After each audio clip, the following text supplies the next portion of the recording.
안녕하세요. 경매사령관 방영춘입니다. 저번 시간에 이어서 바로 개발 제한구역에서 용도 변경 2편을 하겠습니다. 저번 시간에 제가 조금 설명을 좀 길게 했는데 짧게 한다고 했는데 좀 이렇게 할 내용들이 굉장히 많아요. 할 내용들이 굉장히 많은데 없으신 분들은 제 교재 보시면서 참고하시면 되겠고요. 개발 제한구역에서 용도 변경 이번 시간에 2편 하겠습니다. 마무리할게요. 그 다음 시간에는 이제 용도 변경과 관련해서 공법에서 우리가 토지공법 에서 얘기하는 용도 변경과 관련해서 11개 법률이 있어요. 11개 법률을 한 방에 제가 싹 정리해드리면 여러분들은 금방 하실 거예요. 그러면 경매가 한 편 더 쉬워지고 부드러워질 겁니다. 교재 판매는 이렇게 하고 있고요. 3월달부터 3월 이전에는 제가 좀 할인했죠. 근데 지금 3월달부터 다시 188만원으로 지금 다시 원상복귀했습니다. 아마 사시고자 하셨던 분들은 2월달에 다 구매를 하셨을 거라고 생각하고 다시 이제 형평성이 어긋나기 때문에 제가 188만원으로 맞추고 내용은 이렇게 돼 있습니다. 모르시는 분들은 캡처 하셨다가 반드시 공부하시기 바랍니다. 지식은 이 부동산은요 평생 나랑 같이 가야 될 삶인 거예요. 그죠? 부동산이 하락하네, 뭐 잃어버린 뭐 일본에 30년을 답습하네. 우리는 법을 알아야지 더 싸게 살 수 있는 거잖아요. 그죠? 법을 알아야지, 부동산을 알아야지, 경매를 알아야지 하락기에도 살아남을 수 있는 거예요, 여러분. 하락기라고 공부 안 합니까? 상승기라고 공부 안 해요? 상승기만 공부합니까? 그럼 말 같지도 않은 소리 어디서 해요? 오히려 하락기 때 더 공부를 해야 되는 거예요. 더 많은 기회. 어려우니까 더 하락하는 가격보다 더 빠지겠죠. 그죠? 우리는 그런 것들 갖다가 어, 놓치지 않기 위해서 공부를 하는 겁니다. 자, 그러면 바로 들어가 보겠습니다. 저번 시간에 이어서. 자, 개발제약, 아까 여기까지 했죠? 제조업소, 뭐, 수리점. 모르시는 분은 바로 809강 보십시오. 제조업소, 수리점, 뭐, 요거까지 했습니다. 연결해서 하는 거니까, 모르시는 분들 계속해서 보시고 바랍니다. 전 강의를. 자, 그래서, 요것은 뭐, 넘어가고. 그래서 이제 또 6번에 보면 용도 변경 관련해서 폐교된 학교 시설을 기존 시설의 연면적 범위 내에서 자연학습 시설, 청소년 수련 시설, 청소년 수련관, 청소년 수련원 뭐 이런 것들 또는 연구소, 교육원, 연수원, 도서관, 박물관, 미술관 또는 종교 용도로 용도 변경을 할 수가 있어요. 그다음에 이런 가축이 사육이 제한된 지역에 있는 기존 축사를 기존 시설의 연면적 범위에서 그 지역에 생산되는 농수산물 보관 창고로 용도 변경하는 게도 가능하고요. 뭐 이건 별로 중요한 거 아니니까 넘어가고.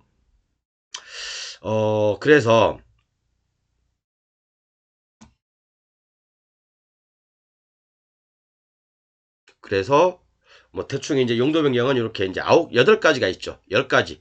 별표 1에 따른 건축 또는 설치의 범위에서 시설 상호 간의 용도 변경을 하는 행위도 역시 마찬가지로 그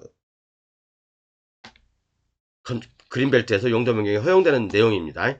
이게 뭔 말이냐면 건축법 별표 1에 따른 건축 또는 설치의 범위에서 이게 중요한 거죠. 여러분 어떻게 보면 그죠? 별표 1에 따른 건축 또는 설치의 범위에서 시설 상호 간의 용도 변경을 하는 행위 이 경우 기존 건축물의 규모, 위치 등 새로운 용도에 적합해야 하며 기존 시설이 확장이 필요하지 아니하며 주택이나 어떤 기존 용도 변경하는 것은 개발 제한구역 지정 당시부터 지목이 대인 토지에 이런 내용이죠. 사실 어떻게 보면 카톡 자꾸 오네. 이걸 어떻게 없애는 방법 없나요, 이걸? 이거 어떻게 좀 지워도 자꾸 오네. 별표 1에 따른 아까 건축법 건축법이 아니죠. 여기 가서요. 이 별표 1에 이거예요. 개발제한구역 별표 1 개발제한구역의 지정 및 관리에 관한 특별조치법 시행령 별표 1입니다.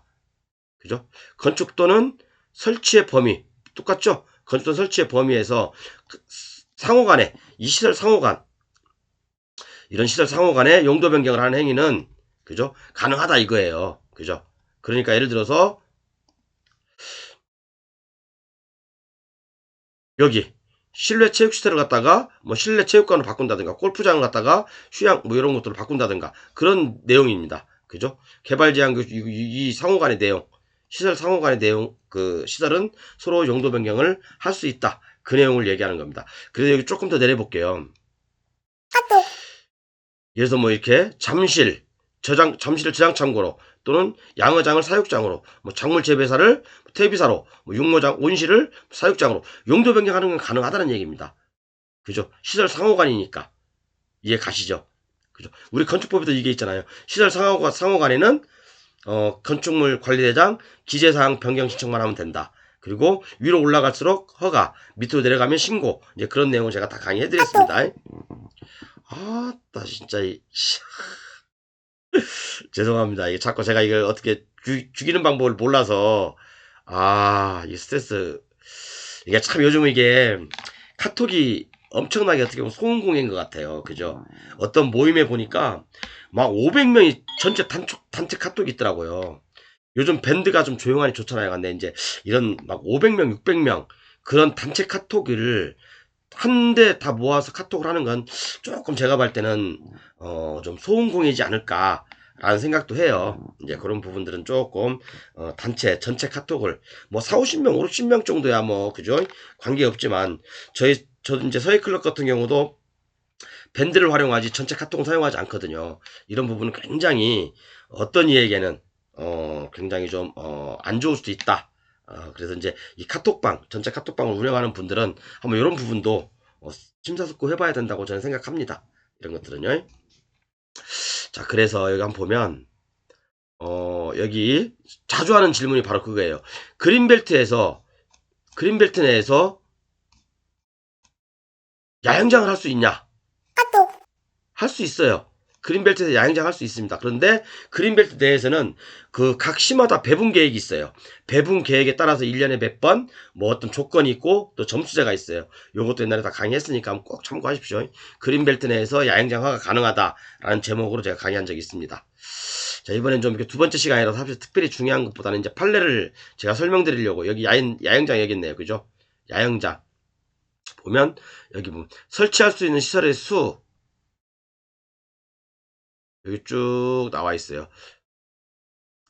뭐라고 나와 있냐면 시도별 총 시설의 수는 관할 행정구역인 내 개발제한구역에 있는 시군구의 수의 3배 이내로 한다는 시도지사가 관할 시군구의 개발제한구역 면적, 인구수 등 지역 여건을 고려하여 수립 공고한 시군구 배분 계획에 따른다. 그러니까 이게 계획이 나와요. 1년에 2번 정도씩 또는 1번 정도씩 배분 계획이 나옵니다. 그런데 이제 뭐 개발제한구역에서 뭐 10년 이상 거주한 자 점수 몇 점, 5년 이상 거주한 자 몇 점, 그리고 뭐 지목이 뭐 어디였다, 뭐 이제 그리고 주택이었다, 뭐 이런 것들 또 경사도가 얼마다 이제 그런 배분 그 점수제가 나옵니다. 그래서 거기서 뭐 1등, 2등 한 사람들은 그 야영장 허가가 가능합니다. 하나 좀 짚어볼 것은 여러분 또 이게 있어요. 휴게 음식점, 제과점 또는 일반 음식점으로 용도 변경할 수 있는 사람은 다음 카코의 어느 하나에 해당하는 사람이어야 하며 용도 변경하려는 건축물의 연면적은 300제곱미터 이하여야 한다. 그러니까 허가 신청일 현재 해당 개발제한구역에서 5년 이상 계속 거주하고 있는 사람, 5년 이상 계속 거주해야 돼요. 용도 변경을 하려면 여러분, 용도 변경을 할 수 있는 사람은 개발제한구역에서 계속해서 5년 이상 거주해야 돼요. 그리고 또 하나, 허가 신청일 현재 해당 개발제한구역 내에서 해당 시설을 5년 이상 계속 직접 소유하면서 경영하고 있는 사람. 이 중 하나만 있으면 돼요. 이 중 하나만. 다 해야 되는 게 아니라. 그 다음에 또 하나는 개발제한구역 당시부터 해당 개발제한구역에 거주하고 있는 사람. 그리고 이런 사람들은 300제곱미터 이내에 주차장을 설치할 수 있으며 뭐 이런 내용이 나옵니다. 그렇기 때문에 중요한 것은 용도 변경을 하려면 개발제한구역에서 5년 이상 거주해야 된다. 그러면 그런 내용들이 있겠죠. A라는 사람이 있고, 아이고, 이거 뭐야, 이거. A라는 사람이 개발제한구역에서 지금 토지를 가지고 있어, 건물하고. 그러면 B라는 사람은, 나는 이 사람은 창고를 가지고 있는데, 이 사람은 이종을 하고 싶어. 이종 근생을 하고 싶어. 그러면 이 사람한테 소유권을 넘기고, 이 사람이 용도 변경하려면 되겠어요? 안 되겠어요? 5년 이상 거주 안 했기 때문에 안 되는 거죠. 그러니까 이 사람 앞으로 허가를, 용도 변경을 신청하고, 이 사람한테 넘기는 게 맞죠. 그죠? 네, 그런 것은 뭐 다 알고 계시겠죠. 그죠? 자, 그리고 건축법 별표 1은 요겁니다. 건축법 별표 1은 제가 이제 뭐 자동차 시설군, 산업 등의 시설군, 전기통신 시설군, 뭐 문화집회 시설군 제가 쫙 다 정리를 해놨습니다. 이렇게. 그 다음에 영업시설군, 이렇게. 그 다음에 교육 및 복지시설군, 근린생활시설군. 그런데 다시 한번 말씀드리지만 이 시설군 있죠, 이거. 시설군 위에서, 아래에서 위로 올라가면 허가. 여기서 내려오면 신고. 그리고 이 안에서, 같은 시설군 안에서 용도 변경을 하는 것은 건축물 관리대장 기재 변경사항, 기재 변경 신청만 하면 된다. 그런 내용이죠. 그러니까 예를 들어서 운동시설을 교육연구시설로 바꾸고 싶다. 그러면 신고. 근데 노유자시설을 운동시설로 바꾸고 싶다. 이건 허가를 받아야 되는 사항입니다. 그죠? 허가보다는 신고가 쉽겠죠? 자, 그리고 좀 넘어가겠습니다. 건축법에서는 아까 비슷하죠? 저기 그린벨트법하고 제조업소, 수리점 등 물품의 제조, 가공, 수리 등을 위한 시설로서 같은 건축물의 500제곱미터 미만이 바로 2종 근생입니다. 그죠? 2종 근생활시설이에요. 그죠? 그렇기 때문에 여기에 어떤 것들이 포함될지는 모르죠. 과연 예를 들어 아까 말씀드린 자원순환시설 중에 폐지를 갖다 가져와서 여기서 압착한다. 압착해서 다시 내보내는 이런 것들도 이런 제조업소에 들어가냐 안 들어가냐, 가공에 들어가냐 안 들어가냐, 이 차이를 어떻게 해석하냐에 따라서 약간 변화가 생길 수 있다는 얘기예요. 그렇기 때문에 아까 제가 서두에 말씀드린 대로 그린벨트 내에서 용도 변경은 지극히 재량행위다 또는 자유재량행위다. 공무원의 판단에 맡겨야 됩니다. 그렇기 때문에 우리는 공무원하고 얘기를 할 때 우리가 이제 그 공무원님들을 설득하기 위해서는 정확한 또는 그와 유사한 판례라든가 법률 근거를 제시함으로써 공무원이 조금 일하기 편하게 만들어주는 게 우리의 몫입니다. 자, 다음 넘어가 볼게요. 이제 판례를 한번 보도록 하겠습니다. 서두에 말씀드린 대로 개발 제한구역에서 건축법상 용도 변경은 허용되지 않는다. 이 말이 뭐냐면 아까 말씀드린 자산 전문 연교 근주기, 그죠? 요것은 그린벨트에서 적용되지 않는 거예요. 단지 그린벨트 법에 따라야 되는 거예요. 아까 그린벨트법 시행령 18조 거기에 따라야지 되는 겁니다. 그 안에서만 용도 변경이 가능한 거예요. 그죠? 판례가 이게 대법원 판례가 2007년에 나온 판례고, 그 다음에 아까도 말씀드렸지만 조금 이제 이게 예고가 있지. 화성시 도시계획 조례를 보면 자원순환 관련 시설의 허가 기준이 있어요. 굉장히 까다로워요, 여러분. 1등급, 2등급, 3등급으로 나눠줬고 사업장 규모가 2000제곱미터 이상인 경우, 고물상인 경우요. 사업장 제곱미터 2000제곱미터 미만인 경우에는 시도로부터 50m 이상 떨어져야 되고, 하천 저수지로부터 50m 이상 이격해야 되고, 공장으로부터 100m 이상 이격해야 되고. 그런데 이게 정원시설과 또 이격거리는 500m, 400m, 300m. 이 정원시설이라는 건 그거예요. 어떤 주택, 10호 이상의 주택 또는 경지 정리된 농지, 그런 게 바로 정원시설이거든요. 정원시설. 조용한 곳이죠. 조용함을 요구하는 곳, 정숙함을 요구하는 곳, 그죠? 개발이 허용되지 않는 곳, 그런 곳으로부터 이렇게 거리를 떨어뜨려야 됩니다. 그런데 그럼 화성시에는 자원순환시설이 대부분 허가가 날까요? 안 나요. 그렇기 때문에 화성시에 자원순환시설 공장이 있다면 그것은 희소성 가치 때문에 가격이 상당히 프리미엄이 보통 1억씩 붙어 있습니다. 자, 그리고 좀 내려볼게요. 그리고 군포시에는 도시계획 조례에 자원순환시설에 대한 어떤 특별한 언급은 없습니다. 다만 군포시 자원순환 기본 조례가 있어요. 군포시 자원순환 기본 조례가 있거든요. 여기에 보면 압축이라는 데가 있죠. 압축.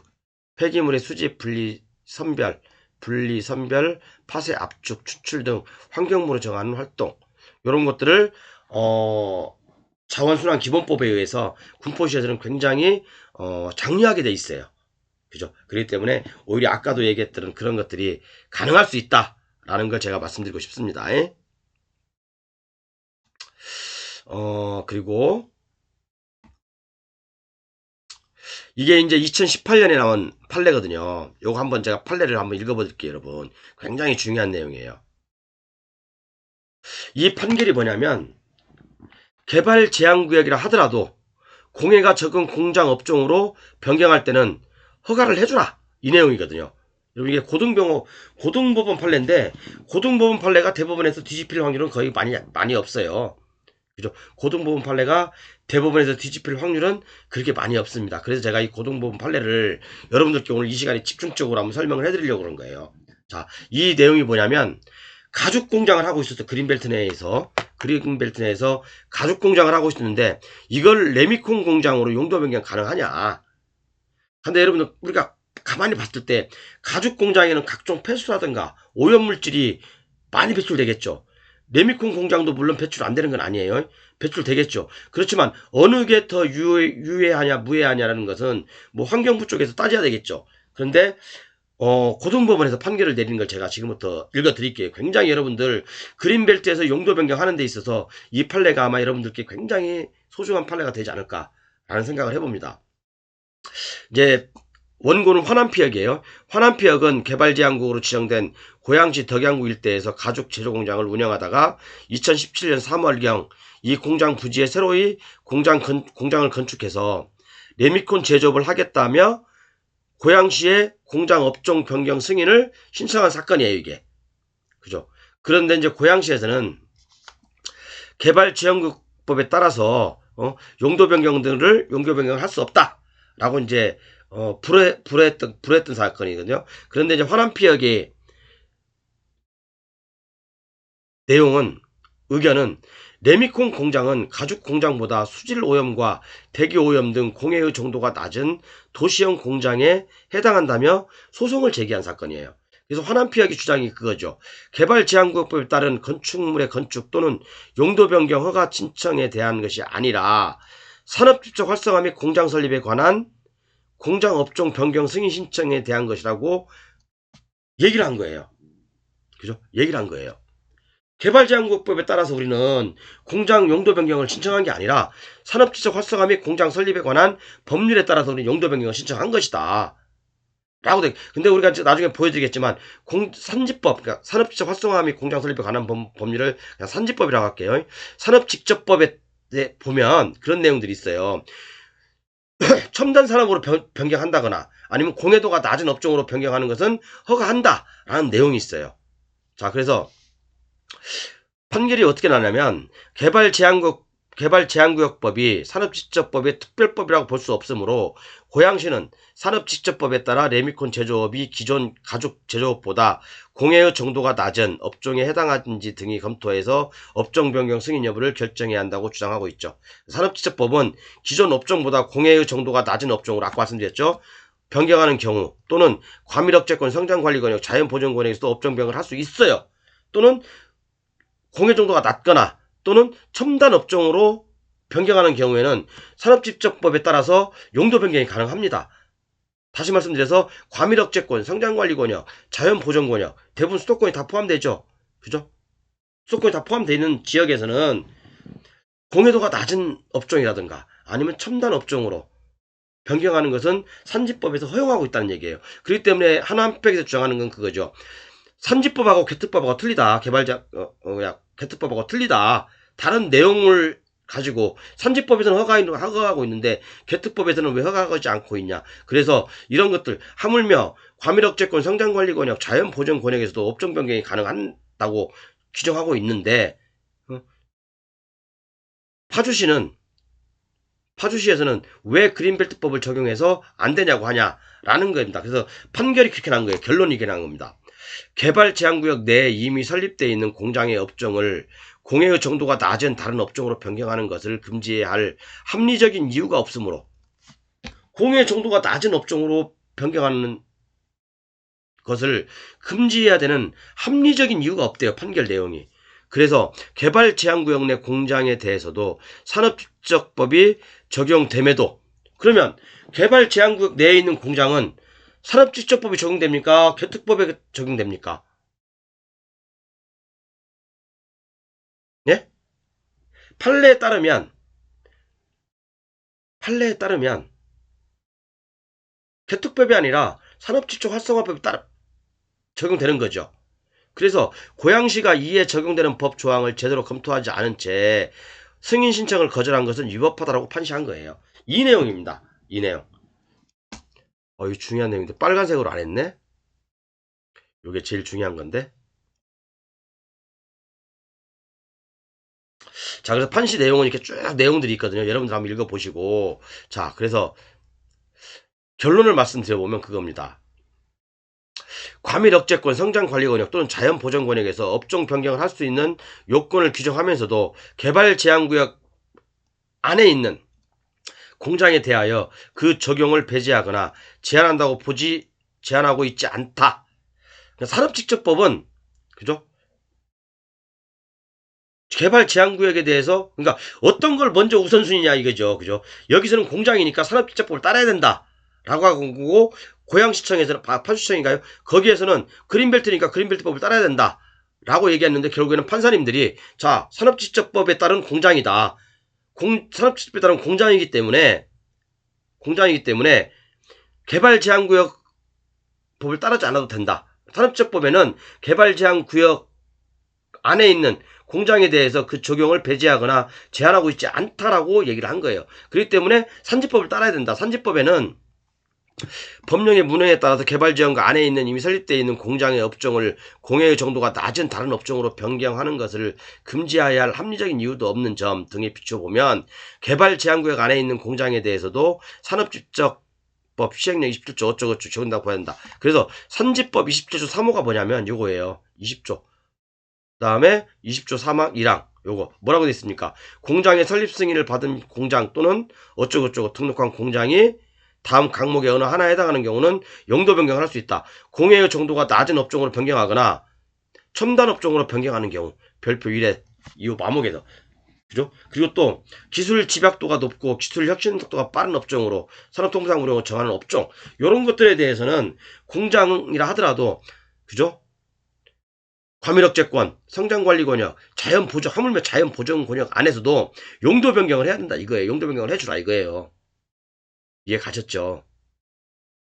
이게 그래서 굉장히 중요한 판례인데 제가 공개 안 하려다가 우리 또 공개해드린 겁니다.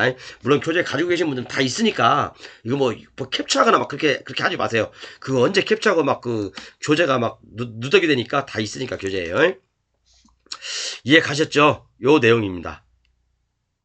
자, 그래서 대법원 판례 하나 또 볼게요. 이해 가셨죠? 아까 그 판례는요. 창고를 종교시설로 용도 변경이 가능한가? 그죠? 포함되지 않는 여기 나와있죠. 또 종교시설로 용도 변경이 가능한 건축물에는 시장, 군수의 허가에 의하여 개발제한구역에서 신축이 가능한 건물은 포함되지 않다고 봐야 한다. 그죠? 종교시설의 용도 변경이 가능한 건축물에 해당하지 아니한다고 판단하는 게 정당하고 어쩌고저쩌고 나와있죠. 판례 읽어보십시오. 그 다음에 임의로 용도 변경을 한 것은 불법입니다. 그죠? 그 다음에 뭐 비닐하우스를 허가 없이 설치했다. 이것도 그린벨트법 위반입니다. 그죠? 설치하는 금지하는 공작물에 해당하는지 여부 적극 나와있죠. 그래서 그린벨트도 그린벨트 안에서는요, 그죠? 그린벨트 안에서는 비닐하우스 제대로 설치 못합니다. 여러분 원래는 그래, 원칙은 그래요. 대법원 판례가 그렇게 나와 있습니다. 아까 말씀드렸지만 개발제한구역 내 건축물의 용도 변경 행위에 관하여 건축법과 건축법 시행령이 정한 건축물의 용도 분류나 용도 변경 규제 방법이 적용되는지 여부 적용 안 되죠. 개발제한구역은. 근데 여러분들 좀 헷갈리는 게 너무 시간이 많이 걸리네 이게 좀. 자, 개발제한구역 그 다음에 산업집적 활성화의 산지법 공장 설립에 관한 법률 그 다음에 건축법이 있어. 개발제한구역에서는 건축법에 대한 용도 변경에 관련된 내용이 적용되지 않죠. 그죠? 그러면 그린벨트 안에 있는 이 공장은 그린벨트 법의 용도 변경 시에 그린벨트 법이 적용되냐? 적용될 수도 있고 안 될 수도 있다. 이 공장은 산업집적 활성화 및 공장 설립에 관한 법률을 적용한다. 라고 보시면 돼요. 이해 가셨죠? 예, 이해 가셨죠? 자, 그렇게 보시면 됩니다. 그리고 이제 여기 대법원 판례를 제가 중요한 것들 좀 몇 개 쭉 나열해놨어요. 나열해놨으니까 한번 보시고.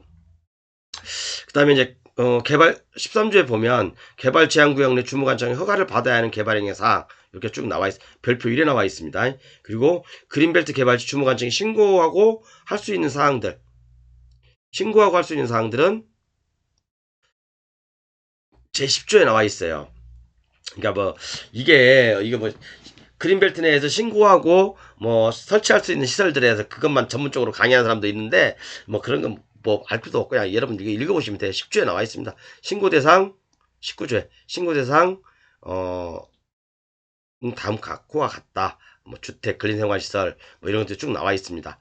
그리고 이제 뭐 옛날 2012년에 신문기사를 제가 스크랩 해놨는데 개발 제한구역 기존 건축물의 용도 변경이 가능한 업종을 옛날에 30개에서 90종으로 대폭 확대했다. 아까 제가 보여드린 그 표입니다. 그 표. 그 표니까 너무 신경 안 쓰셔도 됩니다. 그 다음에 아이고 이거 허가 또는 신고의 세부 기준 이것도 제가 옛날에 다 설명했던 거고 임야 또는 경지 정리된 농지 건축물의 건축 또는 공작물의 설치를 위한 부지에서 제외해야 된다. 그러니까 임야나 바둑판처럼 경지 정리된 농지는 개발할 수 없어요. 그죠? 임야 원칙적으로 임야 그린벨트에서는 임야나 여기 나와 있잖아요. 그죠? 제가 중요한 것만 몇 가지 말씀드려볼게요. 그 다음에 도로, 상하수도 및 하수도가 설치되지 아니한 지역에 대하여는 원칙적으로 건축물의 건축을 허가해서는 안 된다라고 되어 있습니다. 그리고 또 주택 또는 근린생활시설의 건축을 위하여 대지를 조성하는 경우에는 기존 면적을 포함하여 330제곱미터 이하로 해야 된다. 그런 내용들도 있고 공장 또는 종교시설 이축하려는 경우에는 다음 기준에 따라야 한다. 기존 공장 어쩌고저쩌고 나와 있고 여기 나와 우량농지가 아닐 것, 하천 경계로부터 500m 떨어질 것, 새로운 진입로를 설치할 필요가 없을 것, 전기, 수도, 가스 새로운 전기 어쩌고 설치할 필요가 없을 것. 그래서 이건 제가 옛날에 그린벨트 강의하면서 누차 얘기한 거니까 여러분들 반드시 참고하십시오. 그래서 그린벨트는 이렇게 용도 변경까지 하면 여러분들은 다 전문가가 되신 겁니다. 그래서 다음 시간에는 요거 할 거예요, 여러분. 다음 시간에는 용도 지역, 지구, 구역별 용도 변경에 관련 사항이 있습니다. 그 법이 11개가 있어요. 개발제한구역법 아까 했죠. 농지법, 산지관리법, 건축법, 지구단위계획구역, 산업지역 활성화 법률, 중소기업 창업지원법, 도시공원법, 군사기지 및 국토계획법, 지금 추상법까지 해서 용도 변경을 제가 이것은 30분 만에 딱 정리를 해드릴게요, 여러분. 요 용도 변경에 관련된 11개 법률에 대해서 공법에서 나와 있는 법률에 11개가 이렇게 용도 변경과 관련된 내용들이 있습니다. 제가 참 대한민국에서 아무도 강의하지 않는 내용들을 많이 강의하죠. 그래야지 여러분들이 공법에 대한 딱 기초가 잡힙니다. 이게 이런 것들이 기초가 잡히지 않으면 절대 공부가 막 뒤죽박죽 돼요, 여러분들. 뒤죽박죽돼서 나중에 시간이 지나도 내가 뭐 공부했지? 5년을 공부해도 모르고요. 10년을 공부해도 몰라요. 그래서 이런 것들 이렇게 하나씩 퍼즐을 맞춰가는 연습을 하시면 여러분들 실력이 어느 순간에 저랑 같이 공부하시는 분들, 제 교재 가지고 공부하시는 분들은 확 느실 겁니다. 자, 그럼 다음 시간에 뵙겠습니다. 감사합니다.